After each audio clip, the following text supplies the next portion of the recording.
श्रावण मास महात्म्य के तीसरे अध्याय के अंतर्गत आज हम श्रावण माह में की जाने वाली भगवान शिव की लक्ष्य पूजा के बारे में जानेंगे। ईश्वर सनत कुमार संवाद के अंतर्गत सनत कुमार बोले, हे भगवान, आपने श्रावण मासों का संक्षिप्त वर्णन किया है। हे स्वामी, इससे हमारी तृप्ति नहीं हो रही है, अतः आप कृपा करके विस्तार से वर्णन करें, जिसे सुनकर हे सुरेश्वर मैं कृतकृत्य हो जाऊंगा। ईश्वर बोले, हे योगीश, जो बुद्धिमान नक्त व्रत के द्वारा श्रावण मास को व्यतीत करता है वह 12 महीने में नक्त व्रत करने का फल का भागी होता है। नक्त व्रत के दिन की समाप्ति के पूर्व सन्यासियों के लिए एवं रात्रि में गृहस्थों के लिए भोजन का विधान है।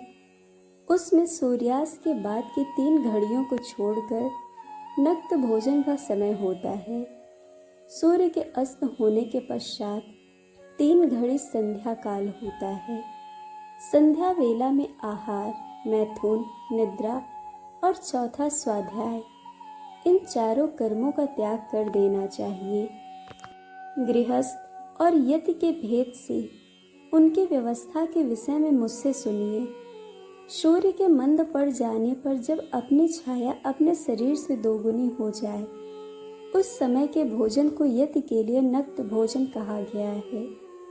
रात्रि भोजन उनके लिए नक्त भोजन नहीं होता है।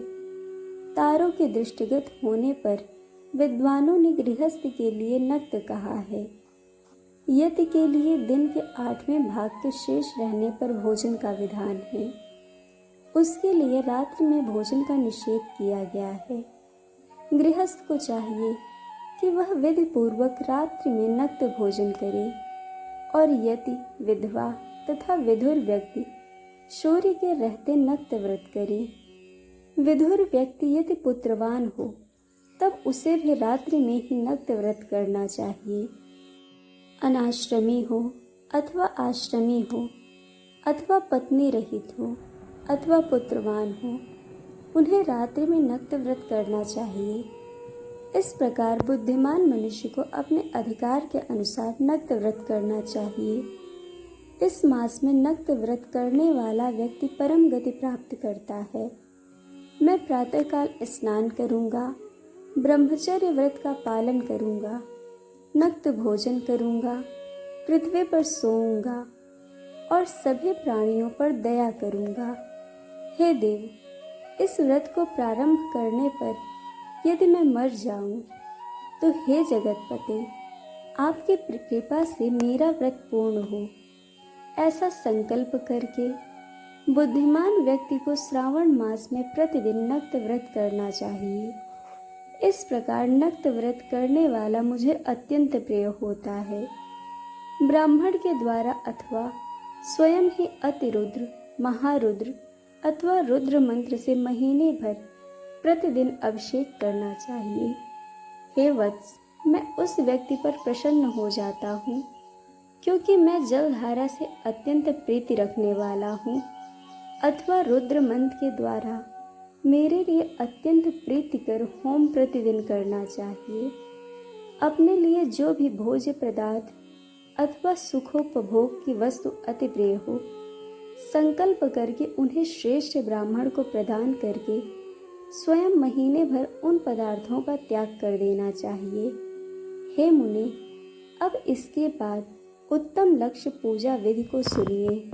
लक्ष्मी चाहने वाले अथवा शांति की इच्छा रखने वाले मनुष्यों को लक्ष्य बेलपत्रों या लक्ष्य दुर्वा दलों से शिव की पूजा करनी चाहिए।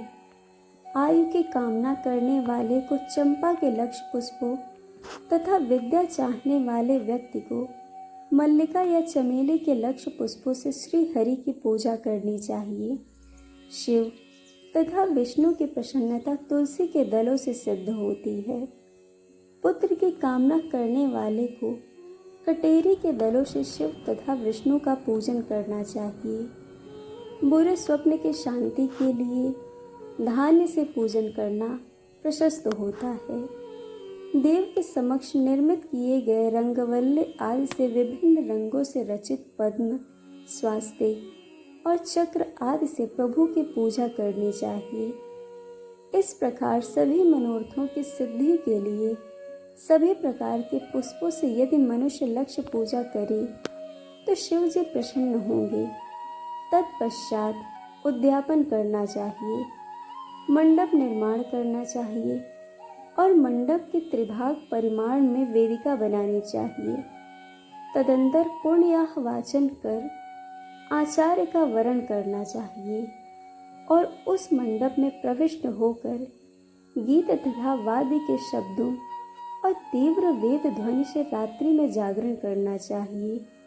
वेदिका के ऊपर उत्तम लिंग तो भद्र बनाना चाहिए और उसके बीच में चावलों से सुंदर कैलाश का निर्माण करना चाहिए। उसके ऊपर तांबे का अत्यंत चमकीला तथा पंच पल्लव युक्त कलश स्थापित करना चाहिए और उसे रेशमी वस्त्रों से वेष्टित कर देना चाहिए। उसके ऊपर पार्वती पति शिव की सुवर्णमय प्रतिमा स्थापित करना चाहिए। तत्पश्चात पंचामृत पूर्वक धूप, दीप तथा नैवेद्य से उस प्रतिमा की पूजा करनी चाहिए और गीत, वाद्य, नृत्य तथा वेद शास्त्र तथा पुराणों के पाठ के द्वारा रात्रि में जागरण करना चाहिए। इसके बाद प्रातःकाल भली भांति स्नान करके पवित्र हो जाना चाहिए और अपने शाखा के निर्दिष्ट विधान के अनुसार वेदिका निर्माण करना चाहिए। तत्पश्चात मूल मंत्र से या गायत्री मंत्र से या शिव के सहस्त्र नामों के द्वारा तिल तथा घृत मिश्रित खीर से होम करना चाहिए अथवा जिस मंत्र से पूजा की गई है उसी से होम करके पूर्णाहुति डालनी चाहिए। इसके बाद वस्त्र, अलंकार तथा भूषणों से भली भांति आचार्य का पूजन करना चाहिए। तत्पश्चात अन्य ब्राह्मणों का पूजन करना चाहिए और उन्हें दक्षिणा देनी चाहिए। जिस जिस वस्तु से उमापति शिव की लक्ष्य पूजा की हो उसका दान करना चाहिए। स्वर्णमयी मूर्ति बनाकर शिव की पूजा करनी चाहिए। यदि दीप कर्म किया हो तो उस दीपक का दान करना चाहिए। चांदी का दीपक और स्वर्ण की वर्तिका अर्थात बत्ती बनाकर उसे गोघृत से भरकर सभी कामनाओं और अर्थ की सिद्धि के लिए उसका दान करना चाहिए।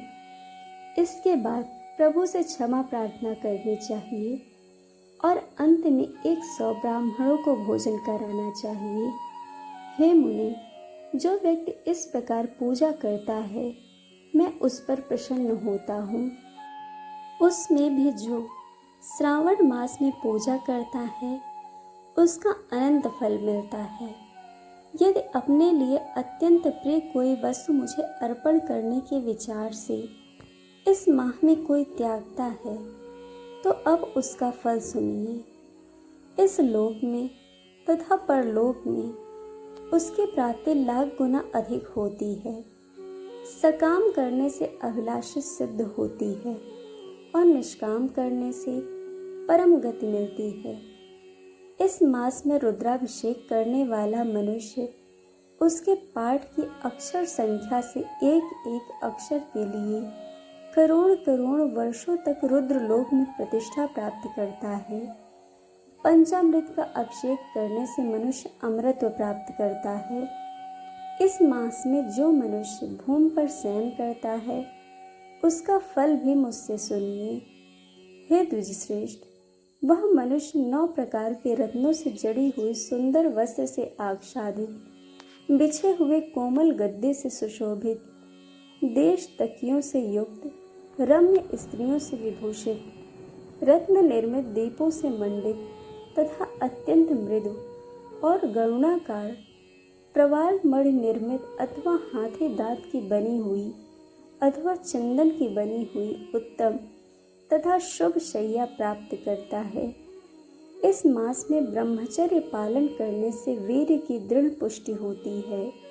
ओज, बल, शरीर की दृढ़ता और जो भी धर्म के विषय में उपकारक होते हैं वह सब उसे प्राप्त हो जाता है।